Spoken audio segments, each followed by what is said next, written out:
Hello అందరికీ. ఈరోజు మా ఇంట్లో పీతల కర్రీ అనమాట. చాలా బాగా వచ్చిందండి. ఫస్ట్ మూగుల్లోనూ కొంచెం ఆయిల్ వేసుకోండి.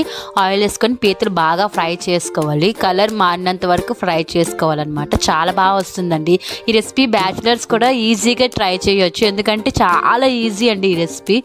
మీరే చూస్తారు కదా, చాలా ఈజీగా ఉంటుంది. ఒక్కసారి మీ ఇంట్లో ఇలా ట్రై చేసి ఎలా ఉందో కామెంట్ చేయండి. అలాగే మీ లంచ్ రెసిపీ ఏంటో నాకు కూడా కామెంట్ చేయండి. మంచిగా పీతలు ఫ్రై అయిపోయిన తర్వాత సైడ్ తీసుకోవాలి. అది మొత్తం పక్కన పెట్టుకోవాలి. అవన్నీ పీతలన్నీ పక్కన పెట్టుకోవాలి. తర్వాత మిక్సీ జార్లో కొంచెం ఉల్లిపాయలు, టమాటా అండ్ దెన్ కొంచెం వెల్లుల్లి, అల్లం వేసుకొని మంచిగా పేస్ట్ ఆడించుకోవాలి. తర్వాత కళాయి పెట్టుకొని కొంచెం ఆయిల్ వేసుకొని జీలకర్ర, పచ్చిమిర్చి